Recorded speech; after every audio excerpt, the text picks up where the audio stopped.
नमस्कार दोस्तों, मैं विक्रम डिलन एक बार फिर से आप सभी का स्वागत करता हूं मेरे ऑनलाइन यूट्यूब चैनल पर। दोस्तों, अपन मारवाड़ का इतिहास पढ़ रहे थे और पिछले वीडियो में मैंने बात की थी कि हमारा जो ये वीडियो होगा वो लास्ट वीडियो होगा। हमारा मारवाड़ का इतिहास लगभग पूरा समाप्त हो चुका है। कुछ महत्वपूर्ण बातें हैं, उनके बारे में आज अपन देखेंगे, बात करेंगे।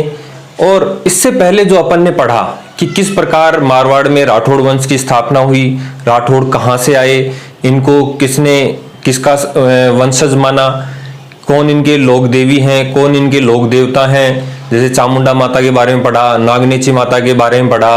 राठौड़ वंश के संस्थापक राव सिहर, ठीक है, कहाँ से आए, बदायूं से आए, पाली के आसपास बसे। फिर राव स्थान, राव दूहड़, ठीक है, मालदेव, राव गांगा, चंद्रसेन, ठीक है, जसवंत सिंह। इन महत्वपूर्ण शासकों के बारे में अपन ने पढ़ा। लास्ट वीडियो में अपन ने बात कर ली थी कि इसके अलावा लास्ट वीडियो में जो अपन ने बात की थी महाराणा विजय सिंह, जिन्हें जहांगीर का नमूना कहा जाता है। इसके अलावा बात की थी मान सिंह, जिन्होंने मान प्रकाश पुस्तकालय की क्या की थी, स्थापना की थी। तो यहां पर लगभग, क्योंकि 1818 ईस्वी में ईस्ट इंडिया कंपनी के साथ महाराजा मान सिंह राठौड़ द्वारा क्या कर ली गई थी, सहायक संधि कर ली गई थी। यानी कि अंग्रेजों का अधिकार धीरे धीरे नियंत्रण होना क्या हो गया था, शुरू हो गया था। तो इससे आगे की कहानी भाई लगभग यहां पर इतिहास समाप्त हो जाता है, लेकिन कुछ महत्वपूर्ण बातें हैं जो बच जाती हैं, उनकी अपन बात करेंगे। जैसे अभी जो नेक्स्ट शासक बने, जब महाराणा मान सिंह की मृत्यु हो गई थी, तब इसके बाद जो शासक बने वो कौन बने, उनकी बात करते हैं अपन। तो वो कौन बने थे, वो बने थे तखत सिंह। ध्यान रखना, आपने काफी बार नाम सुना होगा तखत सिंह, ठीक है। 1843 में मान सिंह की मृत्यु हो गई थी और इनका शासनकाल कब से कब तक रहा, 1843 से 1873 ईस्वी। किसकी बात कर रहे हैं, तखत सिंह की। अब देखो यहां पर अपने को रटने की आवश्यकता नहीं है। एक छोटी सी बात जो बिल्कुल यहां पर स्पष्ट नजर आती है कि देखो इस दौरान एक घटनाक्रम हुआ था। क्या घटनाक्रम हुआ था, 1857 की क्या हुई थी, क्रांति हुई थी। 1857 की क्या हुई थी, क्रांति हुई थी। तो सीधी सी बात है, एक जो क्वेश्चन पूछ लिया जाता है कि 1857 की क्रांति के समय मारवाड़ के शासक कौन थे, तो सीधा सा आंसर है भाई, अगर तखत सिंह का शासनकाल याद है अपने को, तो यहां पर अपने को उत्तर भी अपने आप ही याद हो जाएगा कि तखत सिंह के ये 1857 की क्रांति के समय मारवाड़ के शासक कौन रहे हैं, तखत सिंह रहे हैं। तो बिल्कुल इजी क्वेश्चन। तो यहां पर देखो शासनकाल से ही एक क्वेश्चन क्लियर हो जाता है कि 1857 की क्रांति के समय मारवाड़ के शासक कौन थे, तो कौन थे, तखत सिंह थे। इसके अलावा इनकी और जो महत्वपूर्ण बात है वो पढ़ेंगे अपन कि इन्होंने देखो राजपूतों में एक प्रथा प्रचलित थी। क्या थी, राजपूतों में कौन सी प्रथा, कन्यावध की प्रथा क्या थी, प्रचलित थी। कन्यावध की प्रथा क्या थी, प्रचलित थी। तो महाराणा तखत सिंह ने क्या किया, इस कन्यावध की प्रथा पर क्या लगाई, रोक लगाई। ये इंपॉर्टेंट है, ध्यान रखना कि मारवाड़ के किस शासक ने कन्यावध पर रोक लगवाई थी, तो वो कौन थे, तखत सिंह थे। इसके अलावा इन्होंने क्या किया, इन्होंने इस आदेश को, ध्यान रखना, ये जो आदेश दिया था, क्या आदेश दिया था, कन्यावध पर रोक लगाने का जो आदेश दिया था, इस आदेश को क्या किया, पत्थरों पर खुदवाया। किस पर, पत्थरों पर क्या कर दिया, इसको खुदवाया और मारवाड़ के जितने भी महल हैं उनके सामने लगवा दिया। ध्यान रखना कि राजपूतों में जो एक प्रथा प्रचलित थी कन्यावध की, इसके ऊपर रोक लगाई और इस आदेश को पत्थरों पर खुदवा कर क्या कर दिया, प्रत्येक महल के सामने लगवा दिया। देखो इतिहास अपना समाप्त हो चुका है। ये अपन बात कर रहे हैं कि जो आगे शासक हुए हैं इन्होंने कौन कौन से महत्वपूर्ण कार्य किए हैं, ठीक है। डायरेक्ट एग्जामिनर क्वेश्चन पूछता है, अपने को डायरेक्ट उत्तर देना है कि भाई तखत सिंह के समय या 1857 की क्रांति के समय मारवाड़ के शासक कौन थे, तखत सिंह थे, ठीक है। राजपूतों में कन्यावध की, मारवाड़ के किस शासक ने कन्यावध पर रोक लगाई, तो तखत सिंह ने। ये आदेश इसने पत्थरों पर लगवाकर हर महल के आगे खुदवाया। तो ये हमें किसके बारे में याद रखना है, तखत सिंह। और सबसे महत्वपूर्ण जो इनका शासनकाल रहा है, कब से कब तक है, 1843 ईस्वी से 1873 ईस्वी तक इनका क्या रहा है, शासनकाल रहा है। तो आइए अब नेक्स्ट जो शासक है उनकी अपन बात कर लेते हैं कि इनके बाद शासक कौन बने। तो तखत सिंह के बाद में ध्यान रखना दोस्तों, शासक बने थे जसवंत सिंह द्वितीय। ध्यान रखना, इससे पहले एक जसवंत सिंह अपन पढ़ चुके हैं जो औरंगजेब के विरोधी थे, ठीक है, जिनकी मृत्यु पर औरंगजेब ने कहा था कि आज कुफ्र का दरवाजा टूट गया, यानी कि मेरा धर्म विरोधी क्या हो गया, मारा गया। ठीक है, तो अब अपन बात कर रहे हैं किसकी, जसवंत सिंह द्वितीय की। ठीक है, तो जसवंत सिंह द्वितीय का शासनकाल 1873 से 1895 ईस्वी तक। ठीक है, 1873 में किसकी मृत्यु हो गई थी, अभी अपन ने किसके बारे में पढ़ा, तखत सिंह के बारे में। तो उनकी मृत्यु के बाद शासक कौन बने, जसवंत सिंह बने। तो जसवंत सिंह 1873 से 1895 तक। तो देखो इनकी महत्वपूर्ण जो तीन बातें हैं, तीन ही बातें हैं इनके शासनकाल की, उनके बारे में देखेंगे। देखो इनके शासनकाल में एक महिला थी जिसका क्या नाम था, नन्नी भक्तन। ठीक है, ये एक वेश्या थी, ध्यान रखना, ये एक वेश्या थी। तो जो नन्नी भक्तन है ये एक वेश्या थी। क्या हुआ कि ये जो महिला थी इसकी क्या थी कि इसकी राज दरबार तक पहुंच थी। ध्यान रखना, इसकी राज दरबार तक क्या थी, पहुंच थी। तो ये एकमात्र महिला ऐसी थी जो वेश्या थी कि जो क्या कर चुकी थी, जोधपुर दुर्ग की जिसने क्या लांगी थी, देहरी लांगी थी। ध्यान रखना, जोधपुर दुर्ग की क्या लांगी थी, देहरी लांगी, यानी कि इसने जोधपुर दुर्ग में क्या किया था, प्रवेश किया था। मारवाड़ की एकमात्र महिला। ठीक है, ये इसका दूसरा क्या था कि ये क्या करती थी, खुले दरबार में, ध्यान रखना, खुले दरबार में ये क्या करती थी, राजा के पास बैठती थी। जो महाराजा जसवंत सिंह थे इनके पास क्या करती थी, बैठती थी। तो देख लो यहां पर इनको क्या दी गई थी, इतनी इज्जत किसके द्वारा दी गई थी, जसवंत सिंह को। तो क्वेश्चन आ जाए कि मारवाड़ के इतिहास की एकमात्र वेश्या जो जोधपुर दुर्ग की देहरी को लांग सकी थी तो कौन थी, नन्नी भक्तन थी। ठीक है, और खुले दरबार में राजा के बिल्कुल समीप, यानी कि डोडी में राजा के बिल्कुल क्या बैठती थी, पास में बैठती थी। इसके अलावा अपन बात करेंगे इनकी, एक बार क्या हुआ कि महाराजा जसवंत सिंह किसके नशे में, शराब के नशे में, ध्यान रखना, शराब के नशे में इस नन्ही भक्तन की पालकी को अपने कंधों पर उठा रखा था। ध्यान रखना, इस नन्ही भक्तन की जो पालकी थी इसको क्या कर रखा था, अपने कंधों पर उठा रखा था। और इस घटनाक्रम को किसने देखा, इस घटनाक्रम को देखा किसके द्वारा, दयानंद सरस्वती। ये दूसरी घटना किसके द्वारा देखा गया, दयानंद सरस्वती के द्वारा। ठीक है, इससे पहले अपन ने बात की थी जसवंत सिंह के काल में किस महिला की, नन्ही भक्तन की। तो इसका प्रभाव जसवंत सिंह पर इतना था कि जसवंत सिंह शराब के नशे में बिल्कुल चूर होकर इनकी पालकी को क्या कर रहे थे, कंधों से उठा रहे थे। तो यहां पर ये कौन देखते हैं, दयानंद सरस्वती। और दयानंद सरस्वती अपने को पता ही है क्या थे, समाज सुधारक थे। जब उन्होंने एक राजा को ऐसे घटनाक्रम को देखा, एक राजा की इस क्रिया को देखा या इस जो क्रियाकलाप को देखा, तो इन्हें बहुत दुख हुआ। ये इन्होंने इसकी क्या की, भर्त्सक अभ्यर्थना की, यानी कि इसको बहुत भला बुरा कहा। किसको, इस नन्ही भक्तन को क्या कहा, बहुत अधिक भला बुरा कहा। और कब की घटना है, 1883 ईस्वी की। ठीक है, दयानंद सरस्वती जिन्होंने किसकी, आर्य समाज की क्या की थी, स्थापना। 1875 ईस्वी में इनके द्वारा किसकी स्थापना की गई थी, आर्य समाज की स्थापना की गई थी। तो ये क्या थे, जोधपुर आए, जोधपुर में इन्होंने देखा कि जसवंत सिंह इनकी पालकी को उठा रहे हैं, तो इसकी तुलना इन्होंने किसके साथ की थी, नारकीय पशु के समान। ध्यान रखना, किसके समान तुलना की है, नारकीय पशु के समान इसकी क्या की है, इन्होंने तुलना की, जिसके कारण इस नन्ही भक्तन ने इसको अपना क्या समझा, अपमान माना। ध्यान रखना, इस नन्ही भक्तन ने इसको अपना क्या माना, अपमान माना। और अपने अपमान का बदला लेने के लिए दयानंद सरस्वती को, कब की घटना है, 29 सितंबर 1883 ईस्वी। ध्यान रखना, क्या हुआ, अपने अपमान का बदला लेने के लिए, तारीख कब की है, 29 सितंबर 1883 ईस्वी को, किसको, दयानंद सरस्वती को इस नन्ही भक्तन द्वारा दूध में क्या दे दिया, पिसा हुआ कांच दे दिया।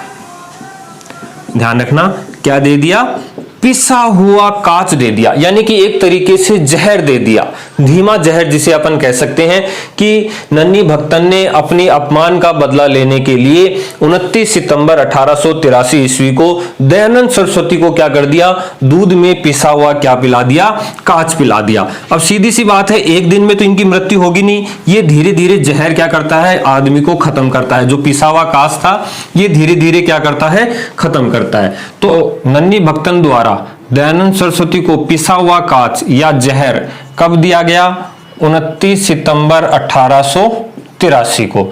और ध्यान रखना मृत्यु कब हुई है, 30 अक्टूबर 1883 को। किसकी मृत्यु हुई है, दयानंद सरस्वती की। दयानंद सरस्वती की किसकी बात कर रहे हैं अपन, मृत्यु कब हुई है, 30 सितंबर 1883 को। और सबसे महत्वपूर्ण बात, मृत्यु कहां पर हुई है, अजमेर में हुई है।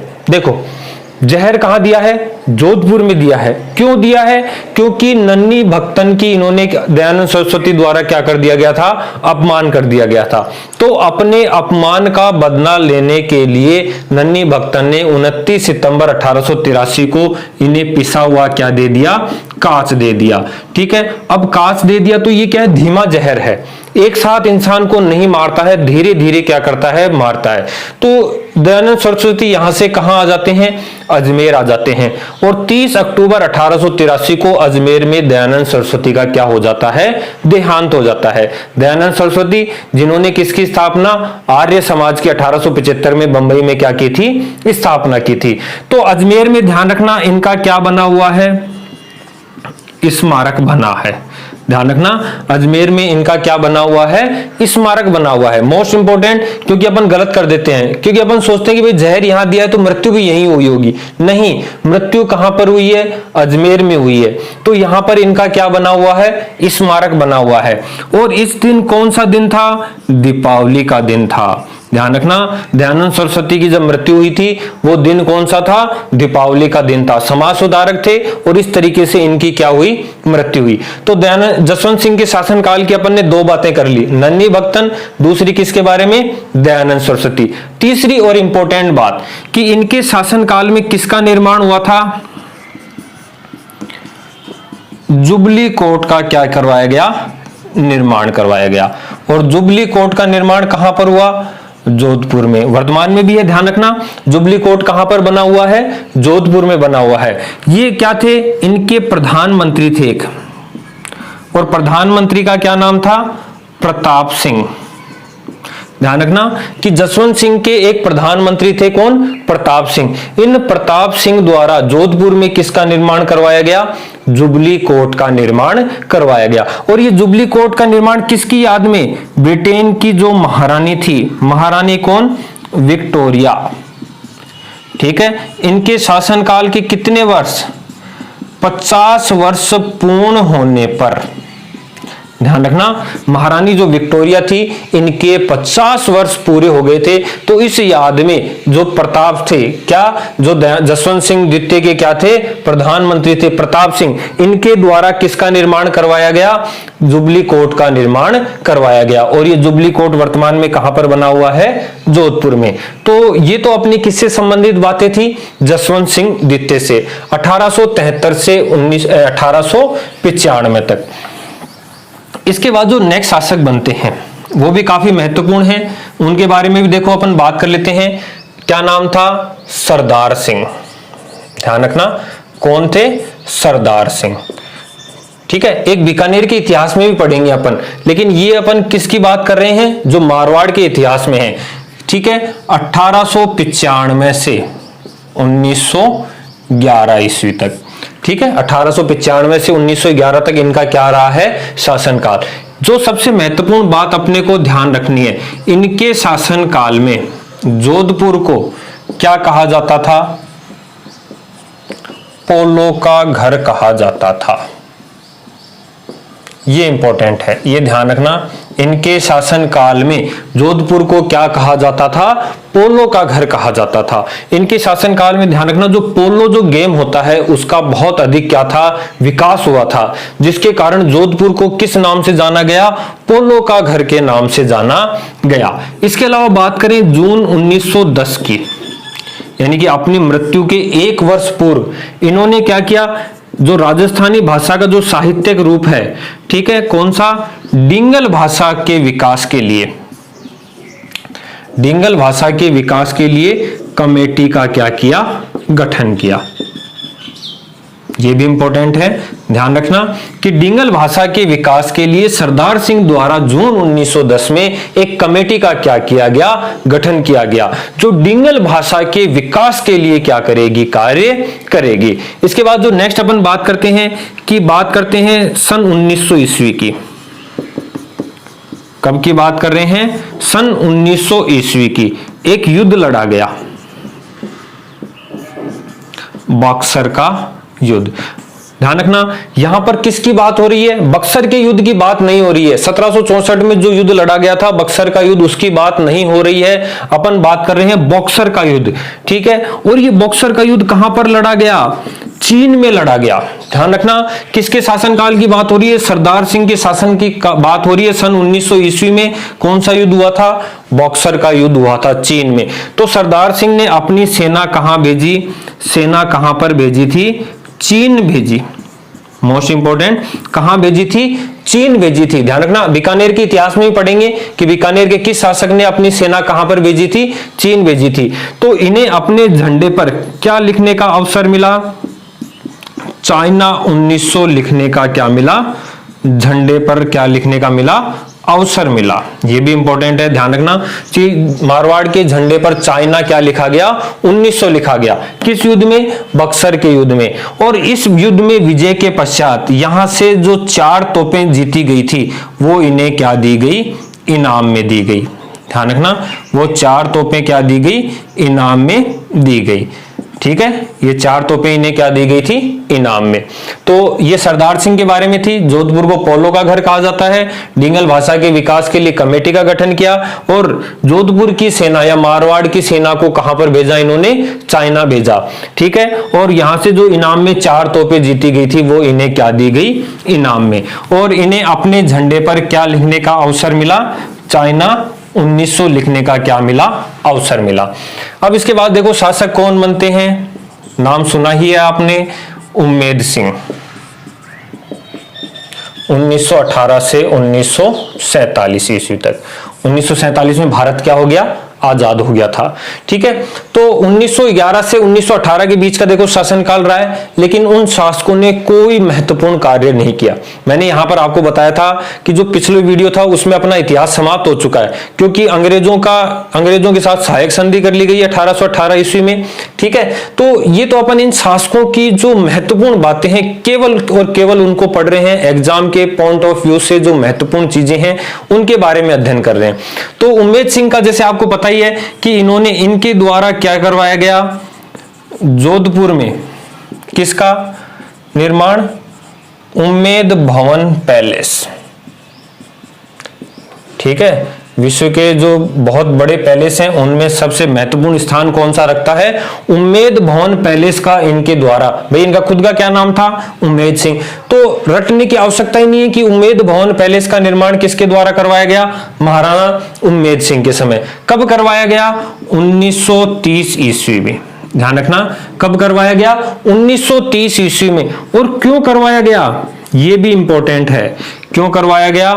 अकाल राहत के लिए। ध्यान रखना, क्यों करवाया गया? अकाल राहत कार्यों के लिए। क्या हुआ था? देखो एक छोटी सी स्टोरी है, गौर से सुनना। कि एक संत था, संत का क्या दिया गया? अभिशाप दिया गया कि जोधपुर में भयंकर क्या पड़ेगा? अकाल पड़ेगा। अब यहां पर अकाल पड़ गया, तो अकाल पड़ने के कारण यहां की जनता भूखी मरने लगी। तो जनता ने उम्मेद सिंह से मांग की कि आप हमें कोई भी कार्य दें, हम कोई भी कार्य करने के लिए तैयार हैं, लेकिन हमें क्या चाहिए? पैसा चाहिए। तब ऐसी स्थिति में उम्मेद सिंह ने कौन से भवन का निर्माण प्रारंभ किया था? उम्मेद भवन पैलेस का निर्माण प्रारंभ किया था। और कब किया था ये? 30 ईस्वी में। ठीक है, और ध्यान रखना ये क्वेश्चन पूछ लेता है, आरपीएससी में बहुत बार पूछा भी गया है कि अकाल राहत कार्य के लिए कौन से भवन का निर्माण करवाया गया? उम्मेद भवन पैलेस का क्या करवाया गया? निर्माण करवाया गया। मोस्ट इंपॉर्टेंट, इसका जो अन्य नाम है ये भी काफी बार पूछा गया है। इसका अन्य नाम क्या है? इसे क्या कहा जाता है? छीतर पैलेस भी कहा जाता है। ध्यान रखना स्टूडेंट्स, क्या कहा जाता है इसे? छीतर पैलेस भी कहा जाता है। और एक जो महत्वपूर्ण है कि अभी जो कुछ समय पहले ये काफी चर्चा में भी रहा था कि जो एक अभिनेत्री हैं प्रियंका चोपड़ा, इनका विवाह हुआ था निक जोन्स के साथ, तो वो विवाह भी कहां पर हुआ था? उम्मेद भवन पैलेस। और अपने को पता ही है कि अगर कोई चीज हाईलाइट है तो सीधी सी बात है एग्जामिनर उसके ऊपर ध्यान देता है, तो इसलिए भी हमें ये इंपॉर्टेंट हो जाता है। जो अपना मुंबई में होटल ताज है उसी का जो भाग माना जाता है किसको? उम्मेद भवन पैलेस को।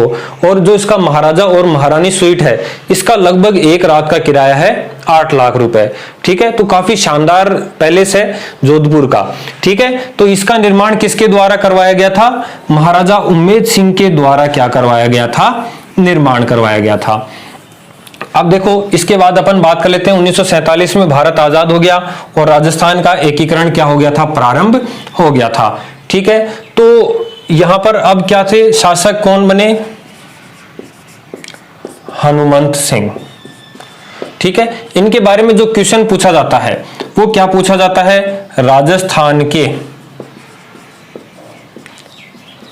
एकीकरण के दौरान मारवाड़ के शासक कौन रहे हैं? तो इसका उत्तर क्या होगा? हनुमंत सिंह। ध्यान रखना कि राजस्थान के एकीकरण के दौरान, जो सब 1956 की बात कर रहे हैं अपन, एकीकरण के दौरान राजस्थान की जो मारवाड़ रियासत है यहाँ के शासक कौन रहे हैं? हनुमंत सिंह। इनके पीछे भी देखो एक छोटी सी कहानी है। कहानी क्या है कि हनुमंत सिंह किसके प्रभाव में आकर? मोहम्मद अली जिन्ना के प्रभाव में आकर, मोहम्मद अली जिन्ना, ठीक है, इसके प्रभाव में आकर कहां मिलना चाहते थे? पाकिस्तान में। ये इंपॉर्टेंट है, ध्यान रखना। कहां मिलना चाहते थे? पाकिस्तान में मिलना चाहते थे, क्योंकि जो रियासती विभाग था ये एकीकरण में लगा हुआ था। सरदार वल्लभ भाई पटेल इसके अध्यक्ष थे। ठीक है, लौह पुरुष भी कहते हैं, एकीकरण में उन्होंने महत्वपूर्ण भूमिका निभाई थी। ठीक है, तो जो 1947 का भारत शासन अधिनियम था इसमें देशी रियासतों को आदेश दिया गया था कि आप स्वतंत्र रह सकते हैं, आप भारत में मिल सकते हैं, आप पाकिस्तान में भी मिल सकते हैं, ये आपकी क्या है? इच्छा पर डिपेंड है। तो यहां पर क्या हुआ कि मोहम्मद अली जिन्ना किसके प्रभाव में? मोहम्मद अली जिन्ना के प्रभाव में आकर हनुमंत सिंह कहां मिलना चाहते थे? पाकिस्तान में मिलना चाहते थे। लेकिन किसके समझाने पर? सरदार पटेल के समझाने पर। ठीक है, ये वापस कहां मिल गए? राजस्थान में। या फिर यूं कह सकते हैं सैनिक कार्रवाई के द्वारा भी जोधपुर को किसमें शामिल किया गया था? राजस्थान में शामिल किया गया था। मोस्ट इंपॉर्टेंट क्वेश्चन है कि एकीकरण के दौरान मारवाड़ के शासक कौन थे? हनुमंत सिंह थे। एक शासक की और बात कर लेते हैं अपन, गज सिंह द्वितीय। ध्यान रखना, एक गज सिंह तो वो थे जिन्हें दलथम्बन की उपाधि दी गई थी जहांगीर के द्वारा, दलथम्बन समूह को रोकने वाले। यहां पर अपन बात कर रहे हैं गज सिंह द्वितीय। ठीक है, इन गज सिंह द्वितीय को क्या कहा जाता है? मारवाड़ का क्या कहा जाता है? भागीरथ कहा जाता है। ध्यान रखना दोस्तों, गज सिंह द्वितीय को मारवाड़ का क्या कहा जाता है? भागीरथ कहा जाता है। ठीक है, इनके द्वारा क्या किया गया? पानी बचाओ आंदोलन में भी क्या लिया गया? भाग लिया गया। कौन से आंदोलन में? पानी बचाओ आंदोलन में भी क्या लिया गया? भाग लिया गया। ध्यान रखना किसके द्वारा? गज सिंह के द्वारा। और एक जो महत्वपूर्ण बात है, अकाल राहत कार्य हेतु, ठीक है, इन्होंने कहां की यात्रा की थी? रामदेवरा की यात्रा। देखो क्या हुआ था कि जो किसके समय में? उम्मेद सिंह के समय जो अकाल पड़ा था वो अकाल पड़ता हुआ आ रहा था। ठीक है, जनता परेशान हो चुकी थी। तो ऐसे समय में जो गज सिंह है, तो राजस्थान के एक लोक देवता है रामदेव जी, ठीक है, जिन्हें हिंदू और मुस्लिम दोनों पूजते हैं। इन गज सिंह के द्वारा इनके यहां पर इनकी कैसी यात्रा की गई? पैदल यात्रा की गई। ध्यान रखना, शासक हैं और इन्होंने क्या की? रामदेवरा की क्या की? पैदल यात्रा की। ठीक है, राजस्थान की कला संस्कृति को बढ़ावा देने के लिए इनके द्वारा भारतीय कला एवं संस्कृति विभाग, या जिसे अपन क्या कहते हैं, इनटेक की भी इनके द्वारा क्या की गई, स्थापना की गई। तो ये अपने मारवाड़ के जो महत्वपूर्ण शासक थे, इनकी बात की अपन ने, और लगभग मारवाड़ का अपना इतिहास पूरा क्या हो चुका है, समाप्त हो चुका है।